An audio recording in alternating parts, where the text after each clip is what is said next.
Hi, welcome to Jumppl. Today I'm going to be talking a little bit more about the task details. In our previous video, we spoke about all the different task options that you have. And now we're going to go into a little bit more detail so that you can easily add in more information for each project and task. So let's get started. So once we've selected our task, we can go in and add more details over here. So one great feature about Jumppl is that you can add a lot of details in a text box given right here. So you can full screen this text box and you can see all the information I have about SEO listed right here with graphics, everything you need to know all in one place. So this text box really helps you put in all the information you need to in order to make sure your task is successful.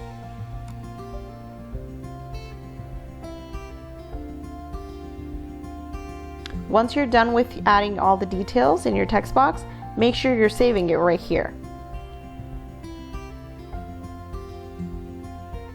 And there you go. Another really important feature about task details on Jumppl is custom fields. To add custom fields, you just go onto settings and add the custom field section. So there are a lot of options when it comes to custom fields.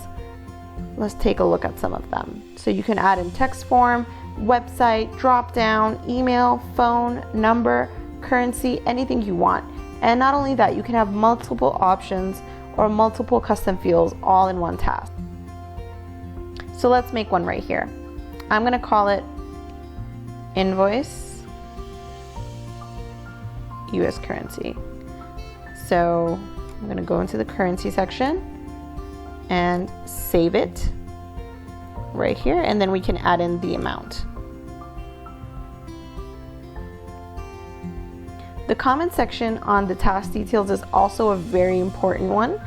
It helps everybody involved in the task see what's going on, where the progress is there any ups and downs. So we can add in a comment right now.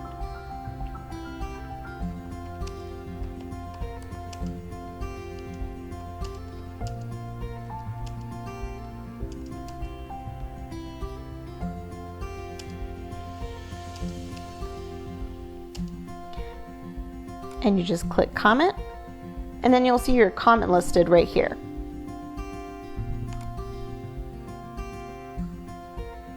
So when you're dealing with bigger projects and bigger tasks, you need to really break them down, and subtasks are a great way to do that. On Jumppl, we have the subtasks option on our task details, and when we go onto it, you can list as many as subtasks as you have right here, and you can also assign the subtasks to any member you want. So over here, I'll add this for John, and I'm going to create one more.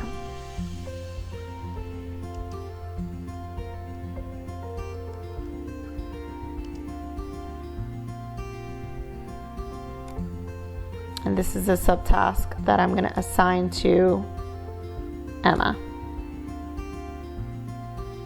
So you can add as many subtasks as you need. And that's how you add more details to your task section. I hope you found it easy, and I'll see you again in the next video. Bye.